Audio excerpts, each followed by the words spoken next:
जादू कहानियाँ। अरे भाई कांता, क्या है ये?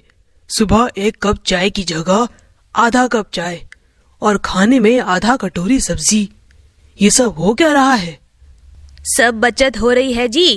कम खाना ही सेहत के लिए अच्छा होता है और ज्यादा चाय भी नुकसान करती है ना।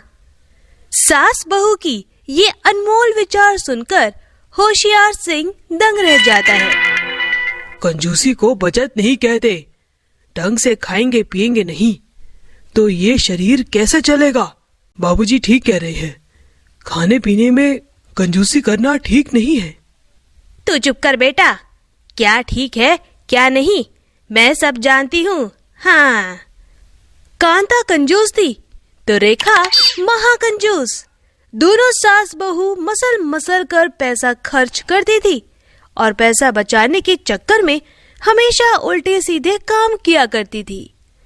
एक एक चीज 100 बार तोलकर और 1000 बार भाव करके खरीदती थी। एक दिन कांता सब्जी वाले से पूछती है, अरे भैया बैगन क्या भाव दिए? 40 का 1 किलो है। राम राम, इतने महंगे बैंगन? अरे बैंगन बेच रहा है या सोना? सही सही भाव लगा ले। कितना बैंगन लोगी माँ जी? अरे ज्यादा नहीं, बस 1 बैंगन लूंगी। हैं? 1 बैंगन? चलो ले लो, 10 रुपए दे दो। नहीं नहीं, मैं तो बस 5 रुपए दूंगी। हाँ। सब्जी वाला कांता की कंजूसी देखकर हैरान रह जाता है और उससे 5 रुपए लेकर भगवान से प्रार्थना करता है, हे भगवान, इस धरती पर कैसे कैसे कंजूस पैदा कर दिए तूने। इस बुढ़िया को कुछ अक्ल देना। गर्मी का मौसम चल रहा था। कांता और रेखा तो एसी की ठंडी हवा लेने के बारे में सपने में भी नहीं सोचते थे।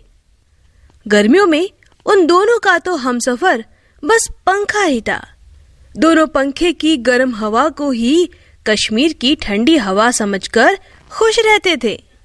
बहू, लोग खामखा एसी लगवाकर बिजली का बिल बढ़ाते हैं। अरे काम तो पंखे से भी चल सकता है। क्यों, मैं ठीक कहती हूँ ना बहू? आप ठीक कह रही है माँ जी। पंखे से काम चल जाए तो एसी चलाकर फिजूल में बिजली क्यों चलाना? कांता और रेखा तो अपनी कंजूसी के कारण गर्मी में सड़ने पर भी एसी नहीं चलाते थे, मगर राघव और होशियार इस तरफ जरा भी ध्यान नहीं देते थे।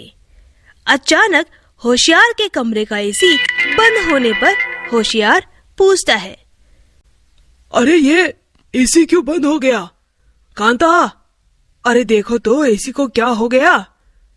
एसी को कुछ नहीं हुआ, एसी मैंने बंद कर दिया है। जब पंखे से काम चल सकता है तो एसी चलाकर बिल क्यों बढ़ाना? अरे चुप कर, एसी दिखाने के लिए नहीं चलाने के लिए लगाया है। और रही बात बिल की, वो हम भर देंगे, तुम क्यों चिंता करती हो? इधर कांता तो उधर रेखा, दोनों सास बहू को एसी अपने सौत से कम नहीं लगता था। अरे रेखा, बहुत गर्मी लग रही है, जरा एसी ऑन कर दो भाई। जब पंखा चल रहा है तो एसी क्यों चलाना? क्यों बेकार में बिजली का बिल बढ़ाने पर तुले हुए हो? आराम या सुविधा के लिए हम दिन रात मेहनत करके पैसे कमाते हैं। बिल हम भर देंगे, जाओ तुम एसी ऑन करो। हाँ, एसी ऑन करूं, जब भारी बिल आएगा ना तब पता चलेगा। एक दिन बिजली कर्मचारी होशियार के घर बिजली का बिल लेकर आता है और कहता है, आपका बिजली का बिल आ गया। बिजली का बिल लाओ दो। रेखा जैसे ही बिजली का बिल देखती है वो हैरानी और परेशानी से चीख उठती है, माँ जी गजब हो गया माँ जी। अरे बहू, ऐसा क्या गजब हो गया? माँ जी, बिजली का बिल आ गया है, पूरे 5000 का बिल है। 5000 का बिल सुनते ही कांता के सर पर तो जैसे पहाड़ ही टूट पड़ता है। बिल पर गुस्सा फोड़ते हुए कहती है, 5,000 इतना बिल? बहू, ऐसे तो हमारी कमाई बिल में ही निकल जाएगी। हाँ माँ जी, इसीलिए तो कहती हूँ कि कुछ करना चाहिए। इतना बिल तो हमारे बचत से बाहर है माँ जी। अरे पर तेरे ससुर और पति को कोई समझाए तभी ना, कौन समझाएगा उन लोगों को? ये सुनकर रेखा अपनी सास को एक तरकीब बताती है। माँ जी, क्यों ना हम एसी को खराब कर दे? अरे उससे क्या होगा, वो लोग मैकेनिक को बुलाकर ठीक करवा देंगे। हाँ माँ जी, ये तो है। फिर क्या करें माँ जी?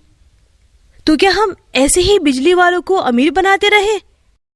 अरे इतना ज्यादा बिजली का बिल तो मेरी नींद हराम कर देगा। इसके लिए तो हमें कुछ जुगाड़ करना पड़ेगा। कांता एक दिन बाजार में जाती है तो उसे उसकी सहेली गोमती मिलती है। अरे कांता बहन, तुम सुनाओ कैसी हो? अरे क्या सुनाओ बहन, बिजली का बिल ने दिमाग खराब कर रखा है। पूरे 5,000 का बिल आया है, पर हमारा तो सिर्फ 500 रुपए आया है।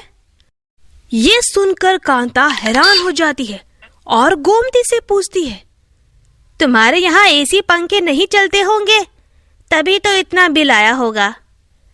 अरे 2 एसी दिन रात चलते हैं बहन, पर हमने अपने बिजली के मीटर की सेटिंग करा रखी है, इसीलिए तो इतना कम बिल आता है हमारा। मीटर की सेटिंग ये क्या होती है? तुझे भी करानी हो तो हमारे पास खास बिजली मैकेनिक है, वह तुम्हारे मीटर की भी सेटिंग कर देगा। हाँ। ये सुनकर कांता के तन बदन में खुशी की लहर उड़ती है और वह गोमती से कहती है, अरे तू उसे आज हमारे घर में भेज दे, इस काम में जरा भी देरी नहीं होनी चाहिए। ठीक है, भेज देती हूँ। गोमती बिजली मैकेनिक को कांता के घर भेज देती है। मैं उमेश, बिजली मैकेनिक। मैं जिस मीटर की सेटिंग करता हूँ, बिजली बिल बहुत कम आता है। पूरे 500 रुपए लूंगा। 500 रुपए का नाम सुनकर कांता और रेखा दोनों सास बहू के पैरों तले तो जैसे जमीन ही खिसक जाती है। दोनों हैरान होकर कहती है, 500 तो बहुत ज्यादा है, मैं तो 400 दूंगी।